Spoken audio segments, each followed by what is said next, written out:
Y'all, just a real quick preamble to say, hang with me to the very end on this one. You're not going to want to miss the final result.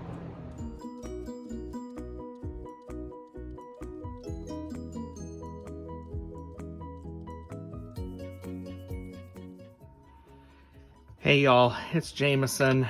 I did a stupid thing and I paid the price, so I don't know if I can fix this or not, but I'm starting as a video in case I can fix it and I can show you.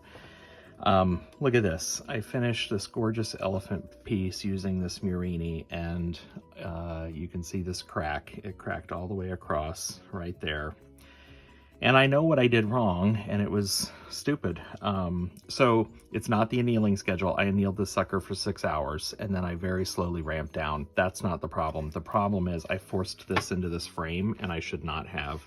So it was tight when I was putting these clips on, and I thought better of it, but I forced it anyway, and it was fine at the time. I was able to get some photos of the piece, but overnight it cracked, and I'm convinced, excuse me, convinced that's what it was. So it was just stupid operator error trying to put this in the frame. I was moving too fast. I have a different way that I could have mounted that, and I didn't. So dumb me. And this is just a single layer of 3mm. It is a nice clean break, but I just don't know that I can fuse this and get away with it. So I was going to kind of brainstorm some ways that maybe I could try to fix this. So, you know, I love the texture of this. I love the, you know, it's a light contour fuse, because I just love the dimension that you get with a piece like this. And so if I try to fix this in a full fuse, I'm going to lose that. And because this is just 3mm piece, it would shrink in. Now I could put this on top of another piece and, you know, on top of a piece of Tecta or something and try to do a full fuse. But even if I do full, then I'm going to lose, you know, this texture and this dimension. So I am going to brainstorm this a little bit. What I thought about on my way home today is that if I can get that nice and sandwiched in there, I mean, this is tight then, maybe I could get away with putting some additional adornments on this so that you don't notice that line. So that's kind of the path that I was thinking about. But I like that this is a spray of flowers, and if I just fill it up with a bunch more flowers, one, that's a lot of cost because these Murini are not cheap. And two, then that kind of takes away from, you know, the impression I'm trying to give here with the splash. So I've got a couple of other ideas. I might give it a shot here. Stay tuned and I'll show you what I'm doing next. Okay, here's what I've decided to do. I have opaline, coarse opaline frit, and I've spread that out. I've got a full fuse of something else going in. I'm gonna make little opaline balls, and then I think I'm gonna place them on the piece and make it look like rain. So stand by. All right, here we are. I made my little frit balls. I have put them all over this piece. I have sandwiched or put this glass together the best I can. You can see the seam there. It is a little bit more visible toward the top up here than it is toward the bottom. And I guess what I'm hoping is I've also got 2 kiln washed pieces here to kind of help dam it up a little bit. And I guess I'm hoping with a firing that is relatively low temp, probably about 1375, 1400, I'll go 1400 maybe, that I don't lose too much of the texture of the elephant and the raindrops, but that I heal that seam, and that the raindrops, even if that crack is still a little visible, that maybe they overall distract from the piece being broken, and you know, maybe I can sell it at a discount or something. So anyway, let's go into the kiln. I'm gonna do this 1400, honestly, probably just for like 10 minutes. So I'll make a final call on that, and as always, I post my schedules in the video notes, but let's see how this goes. I'm gonna ramp up super slow. I'm going to anneal again, very conservatively, probably do a soak of about 6 hours on this, which is probably way more than I need to, and then I'm going to ramp down very slowly just to make sure that I've minimized the stress in the glass, because I'm basically tack fusing this again. That just creates a lot of potential stress, particularly with the variety of layers that you have here in this piece. So I don't want to break it again, so I'm going to go very conservative on this firing. Let's see what happens when we open the kiln tomorrow.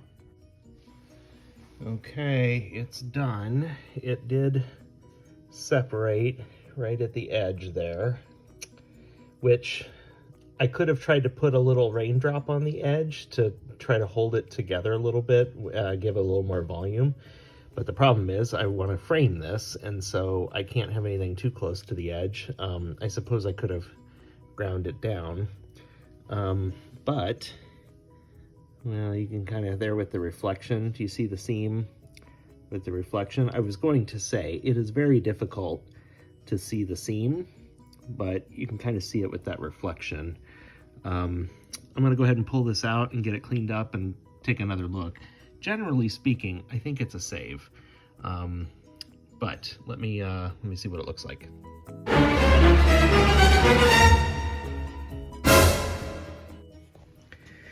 Y'all, I just can't even believe this. I mean, I guess I just have to laugh. I was holding it up in the frame and putting it back down, and it slipped out from my hand and fell and crashed and broke. And I'm sick because it actually worked quite well in that frame. The little edge piece that was cracked there that you could still see the split was covered by the frame. It was gonna look pretty damn good. I can't believe this. Okay, well, folks, you know, life goes on, glass breaks. I am really done with this piece. The raindrops were kind of a cool little effect. I was pretty pleased with how that worked. Obviously disappointed here. My butterfingers were the cause of this one, so I guess it was just not meant to be. I absolutely am crushed. For the record, I did do the 1400 for 10 minutes. That was the schedule I used. Generally pretty pleased with that. You can, let's see here. The elephant's eye got bigger and kind of spread out more on that fuse, but it still wasn't bad. You know, it's not comical looking. I would prefer it to be a little smaller, but it's still cute. Some of these smashed Murini spread out a little bit more, but again, there's still, look, there's still a ton of texture, so they were still really cool. And then all the texture of the raindrops, I'm very pleased that Opaline I thought was the right choice for that, because they look really cool. Ain't no more fixing this one, folks. I'm just done. Sometimes you just have to walk away from it, and that's definitely what I'm doing with this one. There's no way I can fix this and get anything that's gonna look good. And you know, there's some little bits here and stuff. So I hope you learned something. I guess the fix, there was a learn there. And then the lesson here was just take your time and be careful. I flipped the frame up, and my fingers, just a little bit butterfingers, and it slipped out from under me. So, all right, I'm gonna go weep right now.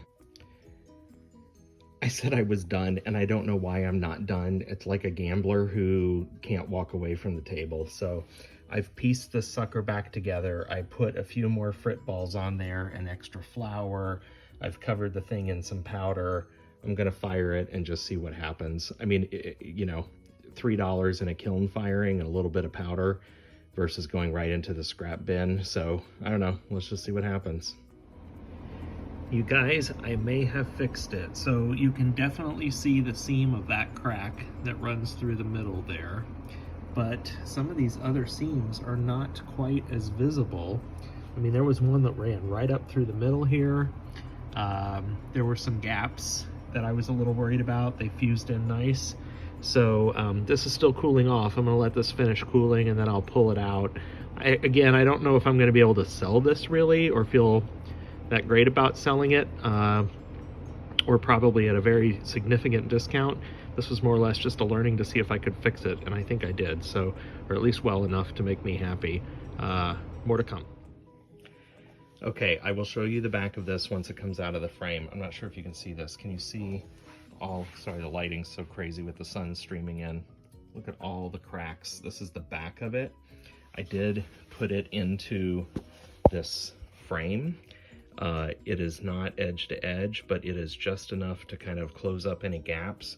And then I used some Gorilla clear epoxy glue, almost like caulk, to kind of really fill the gaps and really get it in there. Sorry, this lighting is just terrible. To kind of wedge this in here well. So I'm going to, I did it in all four corners, kind of put some good layer in there. Basically, it's never coming out of this frame. It's being glued in, and then I'll affix the back of it. But wanted you to kind of see how I went about doing that. So once this dries, we'll show you the front. I know you'll ask, so this is what I used. Maximum Strength Clear Construction Adhesive. And so you just squirt it in there and kind of get it in there like caulk. Okay, everybody, here this is. I can't tell if I'm more proud of the artwork or the fact that I actually fixed it. I really am kind of surprised I fixed it. I know where to look for flaws, but generally speaking, straight on, particularly somebody who doesn't have an eye for it and isn't going to be as critical, really would not notice it. Now, as I tilt this, you're going to see that crack kind of through the middle there. So you can see that kind of runs through there a little bit. But honestly, it almost just looks like it's a flaw in the glass as opposed to an actual crack. There were a couple of areas where I had to, you know, like I added an extra flower down here to cover up a spot, a gap that I had. You know, but generally speaking, I'm pretty darn pleased. So, you know, I guess never give up. I was frustrated last night. The clear powder that I put on gave it just a nice sheen. I did not have any devitrification, which I worried about.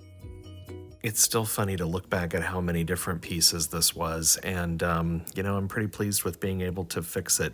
Now again, it was just a 3mm base. 6mm would have been a little bit stronger, but this was not an annealing issue. This was, you know, simply two mistakes in a row, and I could have added another 3mm base when I tried to fix it. I think maybe you wouldn't have seen the seams so much, but a couple of reasons why I didn't. One, I didn't want to sacrifice any more glass in case this didn't work. Two, I didn't want to have to subject it to that much heat work and lose the texture in my piece. And then finally, I still wanted to make it fit in that frame. So in the end, I'm pleased with what happened here. Hope you learned something. I know I sure did. Thanks, everybody. Bye-bye.